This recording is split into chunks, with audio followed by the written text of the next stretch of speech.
Hi, my name is Chana, and today I will be discussing falls prevention in hospitalized older adults. Falls are a significant concern in acute care settings as they are a leading cause of injury, loss of independence, and distress among older patients. According to a study by Truland 2024, falls in older adults often result in serious complications, including fractures, prolonged hospital stays, and even increased mortality rates. The World Health Organization 2021 also highlights that individuals over the age of 60 have a significantly higher risk of falling, particularly in hospital environments where unfamiliar surroundings, medication side effects, and mobility limitations increase their vulnerability. Nurses play a critical role in addressing this issue through effective interventions and evidence-based practice.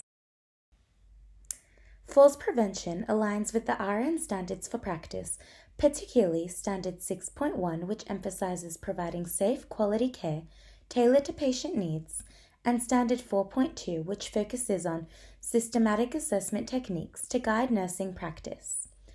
For this presentation, I'll be focusing on falls prevention within acute care settings. Hospitalized older adults face a heightened risk of falls due to their medical conditions, decreased mobility, and environmental hazards. Priority goals and evidence-based actions. Within this presentation, I will be discussing 2 priority goals as well as 3 evidence-based actions for each goal. The first goal is to decrease falls among hospitalized older adults by 25% within 6 months by implementing structured patient education programs. The first evidence-based action is to implement structured patient education on falls risks and prevention strategies.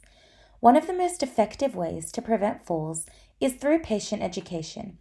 A systematic review and meta-analysis conducted by Morris et al. 2022 found that structured patient education significantly reduces falls in hospitalized older adults. Educating patients on safe mobilization techniques, appropriate footwear, and the use of assistive devices empowers them to engage in preventative behaviors. Patients will receive structured bedside education covering safe mobilization techniques, footwear choices, and proper use of assistive devices. This action aligns with RN Standard 6.1, which supports providing high-quality, safe care to patients. To implement this action, nurses will conduct bedside education sessions using visual aids, demonstrations, and patient-friendly pamphlets to reinforce learning throughout the hospital stay. Action number 2 is to introduce an interdisciplinary falls prevention team, including nurses, physiotherapists, and occupational therapists. Falls prevention is most effective when approached through interprofessional collaboration. The Clinical Excellence Commission 2023 suggests that falls prevention strategies should be coordinated among different healthcare professionals to ensure comprehensive care. Physiotherapists and occupational therapists provide critical insight into mobility techniques and assistive devices, enhancing patient outcomes. This action aligns with RN Standard 6, which highlights the importance of quality nursing care through teamwork. The implementation of this action will involve weekly falls prevention meetings with nursing staff, physiotherapists, and occupational therapists to assess high-risk patients and update their care plans accordingly in a collaborative manner. Action 3 is to provide personalized mobility plans based on patient assessments. It is a common misconception that restricting patient movement reduces falls. In fact, a study from Kisane et al. 2023 found that immobility is associated with a higher likelihood of falls due to muscle weakness and deconditioning. Collaboration between nursing staff, physiotherapists, and occupational therapists will ensure that each patient's mobility plan is customized to their physical capacity, safety needs, and preferences. Encouraging safe, structured mobility not only prevents falls but also promotes quicker recovery. This action aligns with RN Standard 4.2 as it supports systematic assessment to inform care decisions. Implementation will involve conducting mobility assessments upon admission and developing an individualized mobility plan for each patient, with ongoing evaluations to ensure safety. The second goal aims to enhance falls risk assessment and monitoring protocols to achieve a 30% reduction in falls in an acute care setting within 1 year. By implementing standardized assessment tools and real-time monitoring, we can identify high-risk patients earlier and apply timely interventions to prevent falls. To achieve this goal, the implementation of the following 3 evidence-based actions is necessary. The first evidence-based action is to implement the use of standardized assessment tools. A structured, evidence-based approach to falls risk assessment ensures that at-risk patients receive timely interventions. A New South Wales health policy highlights the importance of using the Ontario Modified Stratify and Falls Risk Assessment and Management Plan, or FRAMP, upon admission to identify patients at risk of falling. In collaboration with physiotherapists and occupational therapists, high-risk patients will receive targeted interventions, including increased supervision and mobility support. This action aligns with RN Standard 4.2, which supports systematic assessments in nursing practice. Implementation will involve mandatory falls risk screenings for all admitted patients, with those scoring 9 or above on the OMS receiving a FRAMP-based intervention plan. Action number 2 is to utilize real-life electronic falls monitoring systems. Technology can play a crucial role in falls prevention. Real-time electronic monitoring systems such as bed and chair alarms provide immediate alerts when a high-risk patient attempts to mobilize without assistance.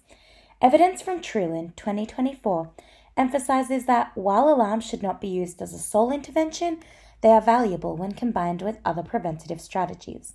This action aligns with RN Standard 6.1 as it incorporates technology into safe, quality patient care. Implementation will involve installing electronic monitoring systems for high-risk patients and training relevant clinical staff such as nurses, physiotherapists, and occupational therapists on appropriate response protocols.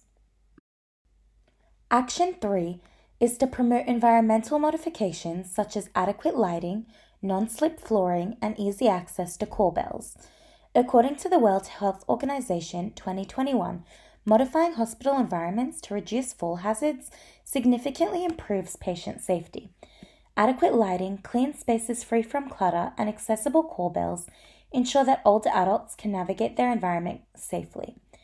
This action aligns with RN Standard 6, which supports proactive preventative care. Implementation will involve conducting weekly environmental checks to identify and rectify any potential fall hazards.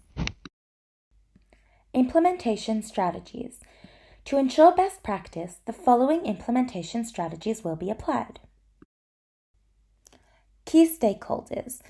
Implementation requires collaboration between nursing staff, patients, and other members of the multidisciplinary team.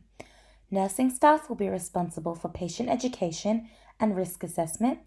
Physiotherapists and occupational therapists will design personalized mobility plans, and hospital administration will support policy implementation and resource allocation. Potential challenges that may arise include staff resistance to new protocols, time constraints, and patient non-compliance. To address these issues, staff education sessions will be conducted to emphasize the benefits of falls prevention strategies. Additional staffing resources may be allocated to support mobility interventions. Realistically speaking, strategies for best practice would involve continuing professional development sessions on falls risk assessments, mobility promotion for falls prevention, and patient education delivery techniques. A study by King et al. 2021 emphasizes how continuing professional development is essential for healthcare professionals to maintain knowledge and skills to provide person-centered, safe, and effective care. Another strategy would be routine risk assessments using the Ontario Modified Stratify and Falls Risk Assessment and Management Plan, or FRAMP, tools at admission and reviewed weekly. Also, environmental checks conducted regularly to maintain hazard-free hospital settings. And lastly, patient feedback mechanisms through surveys on mobility, confidence, and awareness of falls prevention. Reflection. Using Driscoll's model of reflection from 2007, I would like to take some time to reflect on what I've learned through this process and how these insights will influence my future nursing practice. What? This assessment has reinforced my understanding of the importance of evidence-based practice in falls prevention. Through my research, I have learned that falls in hospitalized older adults are not only a physical threat, but also a significant emotional burden. The strategies I've explored, such as structured patient education, interdisciplinary collaboration, and thorough risk assessments, are critical in reducing falls and improving overall patient outcomes. I've gained insight into the complexities of managing falls in hospital settings, where factors like medication side effects, unfamiliar environments, and patient mobility limitations come into play. This assessment has enhanced my knowledge of how tailored care and interprofessional teamwork are essential to patient safety. So what? This learning has deepened my appreciation for person-centered care, as the best outcomes arise when we consider the unique needs of each patient. I've come to understand how a generic approach to falls prevention may not be effective for the diverse range of older adults who are hospitalized. For instance, some patients may need extra education about the safe use of assistive devices, while others may require more intensive mobility support. Working within an interdisciplinary team further reinforces the importance of a holistic approach. By collaborating with physiotherapists and occupational therapists, for example, nurses can ensure that mobility plans are tailored and effective, reducing the likelihood of falls. This learning has also highlighted the critical role of nurses in providing continuous assessments and ensuring that environmental factors do not contribute to falls. Additionally, reflecting on how falls can significantly affect patients' independence and emotional well-being has made me more aware of the psychological impacts of such events. Falls not only cause physical injury, but they can also lead to a loss of confidence, which can delay recovery and worsen feelings of distress. This reinforces the need to address falls prevention proactively and from multiple angles, ensuring that both physical safety and emotional safety are part of the care plan. Now what? In my future nursing practice, I will advocate for proactive falls prevention strategies to be implemented. I will incorporate the evidence-based actions I've learned, particularly emphasizing structured patient education to empower patients to take charge of their own safety. I am also committed to fostering interprofessional collaboration, ensuring that I work closely with physiotherapists, occupational therapists, and other healthcare professionals to create comprehensive falls prevention plans for each patient. I now see that promoting safe, structured mobility is not just about preventing falls, rather it's about maintaining patients' dignity and sense of independence. Moreover, I will ensure that the regular risk assessments are part of routine practice.